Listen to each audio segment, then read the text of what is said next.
الشيطان الرجيم بسم الله الرحمن الرحيم اهدنا الصراط المستقيم صراط الذين أنعمت عليهم غير المغضوب عليهم ولا الضالين إن الله وملائكته يصلون على النبي يا أيها الذين آمنوا صلوا عليه وسلموا تسليما اللهم صل على سيدنا ومولانا محمد معدن الجود والكرم وآله وصحبه وبارك وسلم والحبيب الذي ترجى شفاعته لكل هول من الأهوال مقتحم يا من يشفع عند حضرة طه اشفع لنا يا أوجه الشفعاء نظرت إلى بلاد الله جمعا كخردلة على حكم اتصالي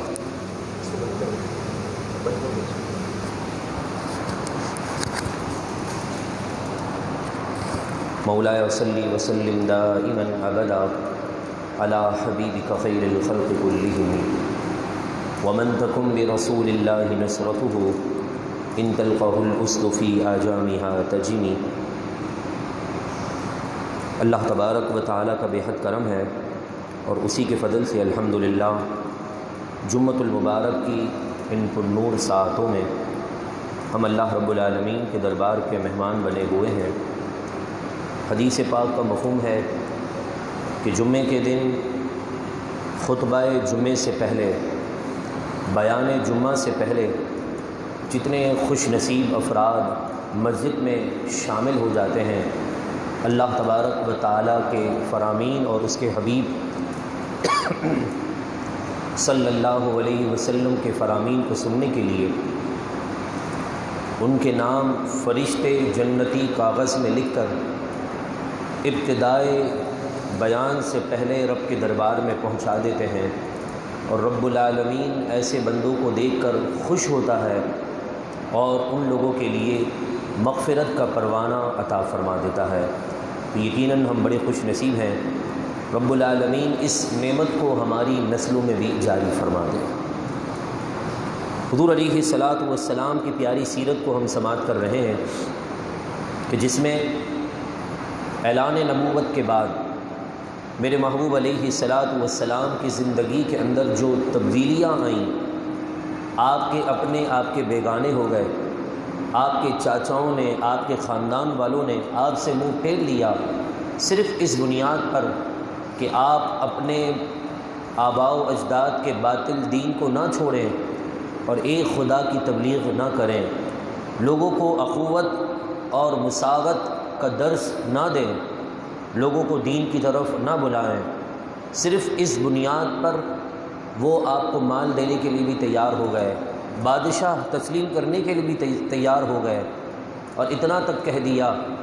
کہ اگر آپ اس کے مقابل میں آپ کسی اچھی لڑکی سے شادی کرنا چاہتے ہیں تو ہم وہ بھی کروا دیں گے، مگر آپ ہمارے جھوٹے خداؤں کو بولنا چھوڑ دیں، یعنی دین کی بات آپ نہ کریں، اس کے علاوہ آپ کو جو کرنا ہے وہ کرتے رہیں۔ یہ تو رسول اللہ کے زمانے میں کافروں کی سوچ تھی، اور آج ایسی سوچ کافروں سے محبت کرنے والے کچھ خاص مخصوص لوگوں کی ہے، جو کہتے ہیں کہ دین کی بات نہ ہو، اس کے علاوہ دنیا کے لوگ، مسلمان پاکستانی لوگ جو کرتے رہیں کریں، ہمیں اس سے کوئی غرض نہیں، رسول اللہ کے دین کی بات نہ ہو، حضور کے مقام کی بات نہ ہو۔ جب مقام مصطفیٰ اور حضور کی عزت آبرو کی بات آتی ہے تو جس طرح کافروں کو برا لگتا تھا، ایسے ہی یہودیوں اور عیسائیوں کے دوستوں کو بھی برا لگتا ہے۔ اس کے بعد میرے محبوب علیہ الصلاۃ والسلام تبلیغ دین کرتے کرتے ایک وقت ایسا بھی آیا کہ آپ خانہ کعبہ میں نماز ادا کر رہے تھے۔ حرم شریف میں اس وقت قریش کے کچھ سردار موجود تھے، ان میں سے ایک بدبخت عقبہ بن ابی مطیع، اس نے جب دیکھا کہ حضور اکیلے نماز پڑھ رہے ہیں اور حضور کے ساتھی اس وقت حضور کے ساتھ موجود نہیں، تو اس نے ابو جہل سے ذبح کیے ہوئے اونٹ کی اوجریاں منگوائیں، اور جیسے ہی میرے محبوب سجدے میں گئے، اس بدبخت انسان نے اونٹ کی اوجریاں میرے محبوب کے اوپر رکھ دی۔ حالت نماز ہے، امام الانبیاء ہیں،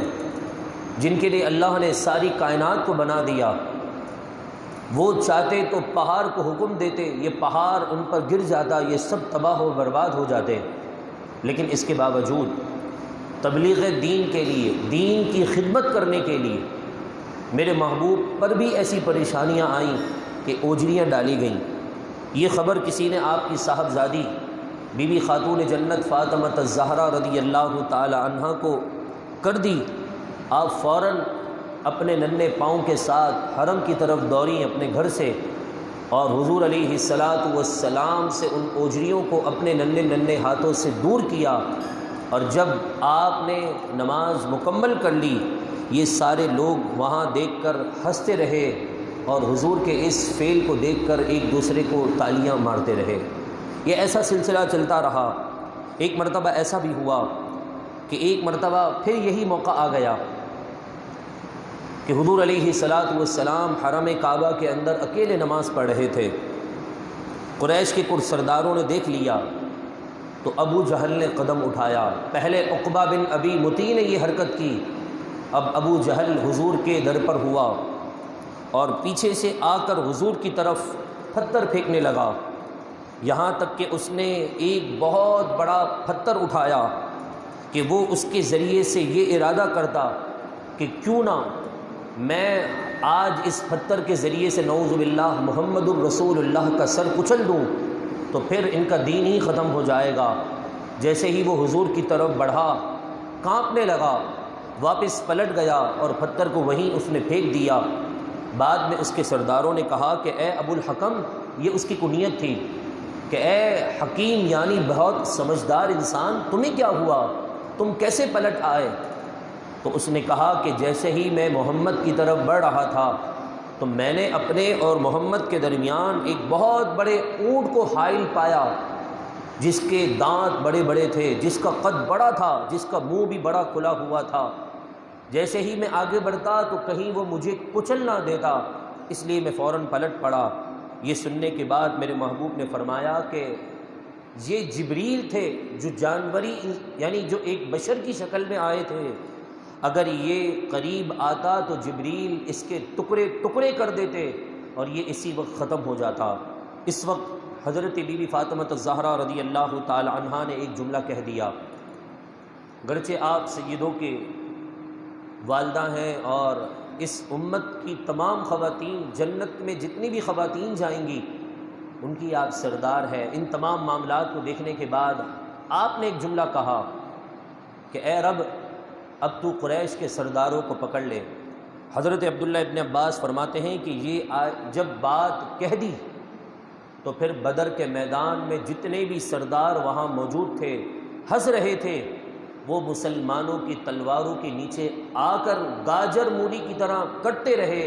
اور بی بی فاطمہ کے وہ الفاظ بدر کے مقام پر اللہ نے پورے کروا دیے۔ یہ بات یاد رکھیے گا کہ دین کی راہ میں چلنا یا پھر دین کے راستے پر چلنے پر آنے والی مشقتوں کو اپنے لیے ناکامی سمجھنا یہ ہو نہیں سکتا ہے، کیونکہ آپ نے جب پلین میں سفر کیا ہو، جہاز میں، تو وہ جہاز بھی جب تیزی پکڑتا ہے تو اتنی ہی تیزی کے ساتھ سامنے سے ہوائیں آ رہی ہوتی ہیں، تو جیسے ہی آپ دین کی خدمت کریں، حق بات کہیں، دین کے راستے پر چلیں، لوگوں کو دین کے قریب کریں گے، ایسے ہی مخالفت کی ہوائیں آپ کی طرف بڑی تیزی کے ساتھ آئیں گی، آپ کے اپنے پڑوسی، آپ کے اپنے رشتہ دار آپ کے بیگانے ہو جائیں گے، اور ایسی باتیں لوگوں کے بارے میں کہیں گے کہ جو ہم نے کبھی سوچا تک نہیں ہوگا۔ مگر رسول اللہ کی یہ سیرت یہ درج دے رہی ہے کہ اپنے بیگانے ہو جائیں تو کیا ہوا، ساری کائنات کو بنانے والا رب تو ہمارے ساتھ ہے، سارے کام خود بخود آسان ہو جائیں گے۔ یہ معاملہ چلتا رہا۔ حضور علیہ السلام پر مشقتیں، پریشانیاں بڑھتی رہیں، صرف حضور پر نہیں بلکہ اب صحابہ کرام علیہم رضوان پر بھی پریشانیاں بڑھنے لگیں، یہاں تک کہ ایک مرتبہ سیدنا صدیق اکبر رضی اللہ تعالی عنہ حضور سے عرض کرنے لگے، یا رسول اللہ، کیا ہم حق پر نہیں ہیں؟ ہم کوئی غلط دین کی تبلیغ کر رہے ہیں؟ تو سیدنا صدیق اکبر رضی اللہ تعالی عنہ کو جواب میں میرے محبوب نے فرمایا کہ نہیں، لا الہ الا اللہ محمد الرسول اللہ، کہ اللہ کے سوا کوئی معبود نہیں، تمہارے ہی نبی محمد اللہ کے سچے رسول ہیں، وہی خاتم النبیین ہیں۔ تو جب یہ جملہ سنا تو صدیق اکبر رضی اللہ تعالی عنہ فرمانے لگے کہ چلیے حضور، اب ہم حرم کعبہ میں جاتے ہیں، کھل کر اعلان کرتے ہیں، لوگوں کو کھل کر دین کی تبلیغ کرتے ہیں، کب تک ہم چھپ چھپ کر لوگوں کو دین کی بات بتائیں گے؟ میرے محبوب علیہ الصلاۃ والسلام نے فرمایا کہ ابھی وہ وقت نہیں آیا، انتظار کرو اور صبر سے کام لو۔ لیکن سیدنا صدیق اکبر رضی اللہ تعالی عنہ روزانہ کی یہ پریشانیاں، کبھی کس صحابی کو، کبھی کس مسلمان کو کوئلے پر لٹا دیا جاتا، کبھی کسی کے جسم کو آگ سے تاپا جاتا، کبھی کسی کے جسم پر گرم گرم لوہے اور سیریے لگا دیے جاتے، کسی کی آنکھ میں سوئی پھونک دی جاتی۔ یہ منظر صدیق اکبر رضی اللہ تعالی عنہ سے دیکھا نہ گیا، تو آپ نے کہا چلیے چلتے ہیں حرم کعبہ کی طرف، کھل کر بات کریں گے۔ حضور نے فرمایا ابھی وہ وقت نہیں آیا، لیکن آپ بضد رہے کہ نہیں یا رسول اللہ چلتے ہیں، آپ چلیے، آپ اجازت دیں۔ میرے محبوب نے جب تبلیغ دین کا جذبہ صدیق اکبر میں ایسا دیکھا تو فرمایا ٹھیک ہے ابو بکر تم چلے جاؤ، میں تمہیں اجازت دیتا ہوں۔ جیسے ہی آپ حرم کعبہ کی طرف گئے، کیونکہ آپ اتنے بڑے بزنس مین تھے، تاجر تھے، لوگ آپ سے تجارتی اصول سیکھتے تھے، کاروبار کے معاملے میں آپ سے مشورہ کرتے تھے، تو کچھ عزت رکھتے تھے۔ جیسے ہی آپ حرم کعبہ پہنچے، آپ نے طواف کیا، طواف کرنے کے بعد آپ حتیم کے قریب یا حجر اسود کے قریب آپ جب گئے، آپ نے چاروں سمت مکے کی دیواروں کے اور گھروں کی طرف لوگوں کو پکار کر کہا، اے لوگو آ جاؤ اس دین کی طرف جو رسول اللہ لے کر آئے ہیں، ایک خدا کو مانو۔ یہ کہاں کی عقل مندی ہے کہ اتنے جھوٹے خداؤں کو تم اپنے ہاتھوں سے بناؤ اور ان کی عبادت کرو؟ یہ کون سا انصاف ہے؟ یہ کون سی عقل مندی ہے؟ تم سے بڑی جہالت والی قوم دنیا کے اندر نہیں آئی کہ اپنے ہی ہاتھوں سے خدا بناتے ہو اور انہی کی عبادت کرتے ہو، اور جو اچھا بن جائے دوسرے کو چھوڑ کر پہلے کی عبادت میں لگ جاتے ہو۔ یہ کہاں کا انصاف ہے؟ جب قریش سردار نے، مکۃ المکرمہ کے جب سرداروں نے، ابو جہل، عقبہ، عتبہ وغیرہ سب نے یہ باتیں سنی تو آپے سے باہر ہو گئے، آپس میں کہنے لگے کہ آج یہ دن دیکھنے پڑے تھے ہمیں کہ ہمارے آباء و اجداد کے خلاف کھل کر بات ہو رہی ہے اور ہم کچھ بھی نہیں کر پا رہے۔ یہ جملہ سننا تھا کہ سارے سردار اور مکۃ المکرمہ میں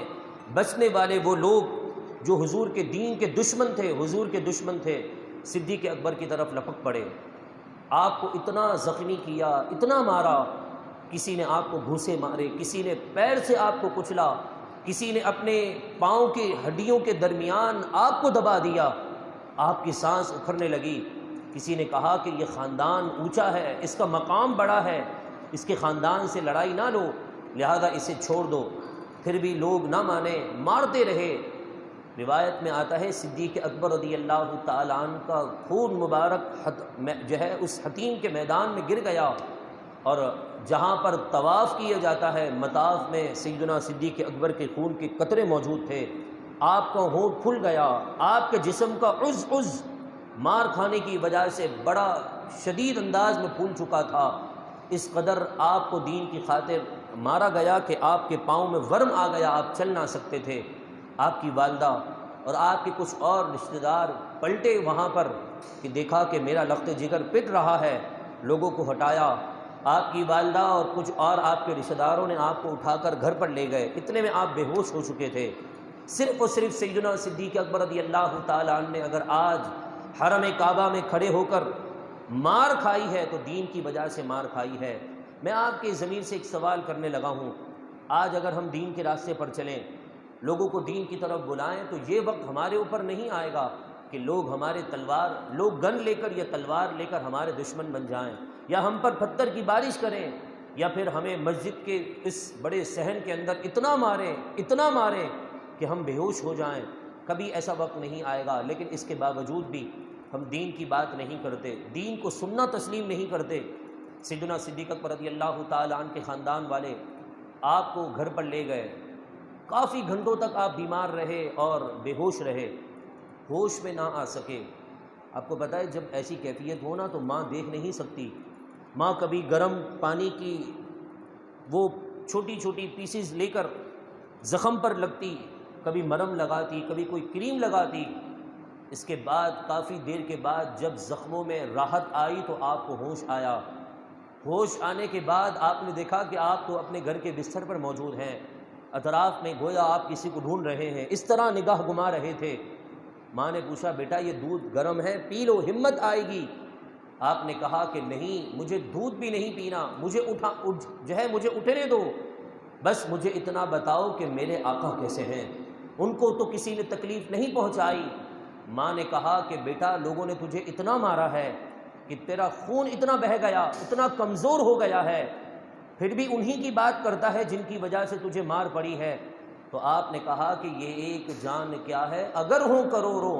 حضور کے نام پر ساری جانیں قربان کر دوں گا۔ پھر بھی آپ نے کچھ نہ کھایا۔ ایک طرف بہن، ایک طرف دیگر رشتہ دار، نہ جانے کون کون سے میوے اور چیزیں لے کر آئے کہ آپ کھا لیں اور ہمت آ جائے، لیکن آپ نے کہا کہ نہیں، میرا کھانا، میرا پینا، میری دوائی، میرا سب کچھ میرے آقا ہیں، بس ایک مرتبہ ان کی نظر میں اپنی نظر میں جما لوں گا ان کے چہرے کو تو میرے اندر خود بخود ہمت آ جائے گی۔ ماں نے بہت کہا کہ بیٹا دودھ پی لو، دودھ پی لو، آپ نے منع کر دیا۔ پھر ماں کو بالآخر سیدنا صدیق اکبر رضی اللہ تعالیٰ عنہ کی ضد پر اپنے ہتھیار ڈالنے پڑے۔ آپ کچھ اپنے رشتہ داروں کے ساتھ سیدنا صدیق اکبر رضی اللہ تعالیٰ عنہ کو کندھوں پر اٹھا کر، آپ چل بھی نہ سکتے تھے۔ تاریخ کی کتابوں میں اور سیرت سیدنا صدیق اکبر میں ملتا ہے کہ آپ کے پاؤں میں اتنی ہمت نہ تھی کہ آپ اپنے وزن پر کھڑے رہ سکتے تھے، مگر آپ کی والدہ اور دیگر رشتہ دار جب آپ کو لے کر جا رہے تھے، آپ کے پاؤں زمین پر پھسل رہے تھے، گھسیٹے جا رہے تھے۔ کسی سے پوچھا گیا کہ حضور کہاں ہیں؟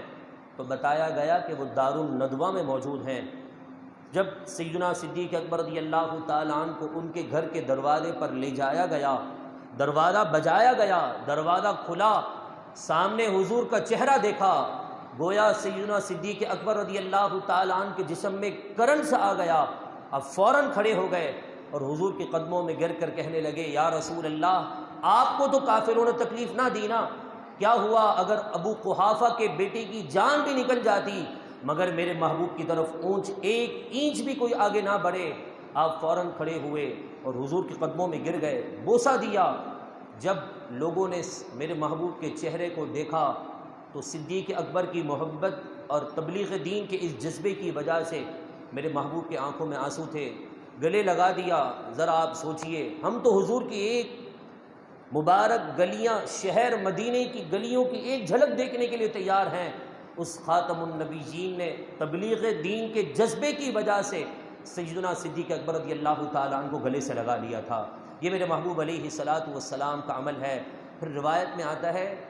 کہ اس وقت جبریل آئے اور فرمایا صدیق اکبر کو رب سلام پیش کرتا ہے اور کہتا ہے کہ پوچھو ابو بکر سے کہ ابو بکر اپنے رب سے راضی ہے کہ ناراض ہو گیا۔ اس وقت صدیق اکبر رو پڑے اور کہنے لگے کہ یا رسول اللہ، میں اپنے رب سے راضی ہوں، میں اپنے رب سے ناراض کبھی نہیں ہو سکتا۔ مجھے بتائیے، دین کی بات آج ہم سننے کو تیار نہیں ہیں اور ہمارے اصحاب نے دین کے لیے قربانی دے دی ہے، اور پھر یہ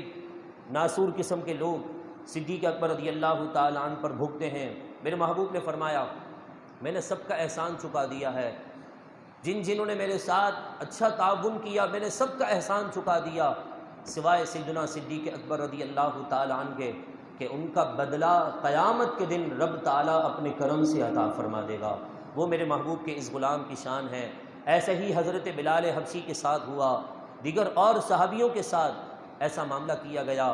لہذا یہ تمام درس، یہ تمام واقعات اس بات کی طرف اشارہ کر رہے ہیں کہ حضور علیہ الصلاۃ والسلام کے نام پر اگر ہماری جان قربان ہو جائے تو قیامت کے دن جب مغرب سے سورج طلوع ہو رہا ہوگا